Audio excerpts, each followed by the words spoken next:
Speaker साहब, पहले तो मैं आपकी अटेंशन ड्रॉ कराना चाहूँगा ऑर्डर ऑफ द डे पे कि टुडे वोटिंग डे।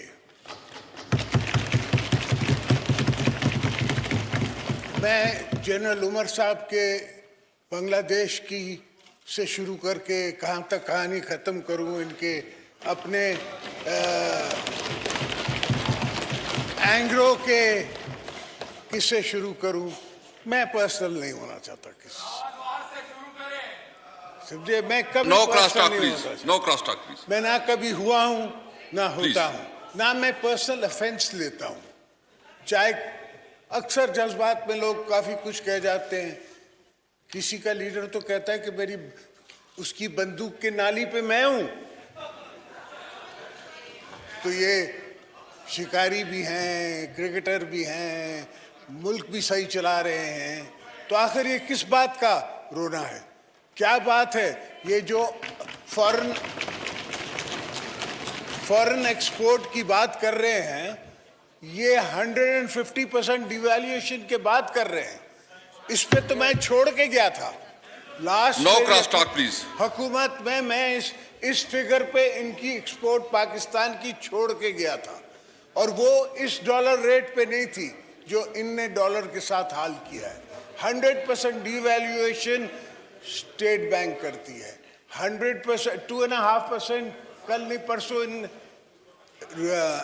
ब्याज बढ़ा दिया, इंटरेस्ट रेट बढ़ा दिया। No cross talk please.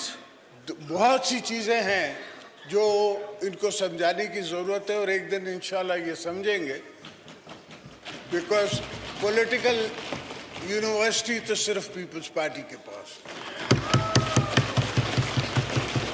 इनके यहाँ काफ़ी हमारे स्टूडेंट्स बैठे हुए हैं जो हमारी यूनिवर्सिटी से गए हुए हैं। इंशाल्लाह वो एक दिन वापस आ जाएंगे।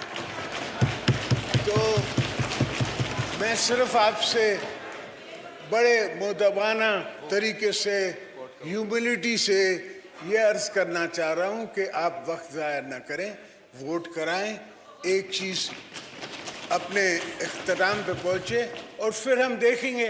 नहीं तो कल जैसे हमारा ये सुप्रीम कोर्ट का डिसीजन आया है, मार्केट 700% ऊपर गई है, डॉलर 3.5 रुपीज़ नीचे आया है।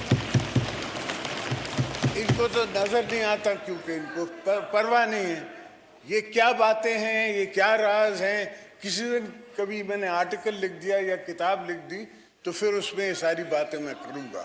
और फिलहाल मैं सिर्फ आपसे ये अर्ज़ कर रहा हूँ कि vote vote vote and nothing but vote. कल को मैं नहीं चाहता जी असद महमूद साहब। सर, कल को मैं नहीं चाहता हूँ जी प्लीज कि हम आपके खिलाफ भी सुप्रीम कोर्ट में जाएं और कहें कि जी स्पीकर ने वोट नहीं करवाया, कोर्ट की जो है वो तौहीन की है। मैं नहीं चाहता। सियासत है, पाकिस्तान में रहना है, ताल्लुकात भी रखने हैं और ताल्लुकात बना के रखने हैं, ये नहीं कि ख़राब करके रखने हैं। सवाए एक शख्स के हम हर पॉलिटिकल फोर्सेज से बैठ सकते हैं, मिल सकते हैं, बात की जा सकती है। इनके अंदर बैठे हैं दोस्त जिनसे मैं बात कर सकता हूँ, मगर पाकिस्तान की बेहतरी के लिए। तो प्लीज़ ये इजाज़त दें, वोट कराएं, इस महले को ख़त्म करें, इस माहौल को ख़त्म करें, आगे बढ़ें ताकि पाकिस्तान की बेहतरी करा सकें। Thank you. एक चीज़ मैं जरदारी साहब ये क्लियर करूं कि मैं सुप्रीम कोर्ट का जो डिसीजन है उसको ट्रू स्पिरिट के साथ इम्प्लीमेंट करूंगा और उसके ऊपर अमल दवारा करूँगी। जी असद महमूद साहब प्लीज़। बिस्मिल्लाहिर्रहमानिर्रहीम नहमदुहु व नुसल्ली अला रसूलिहिल करीम अम्मा बाद।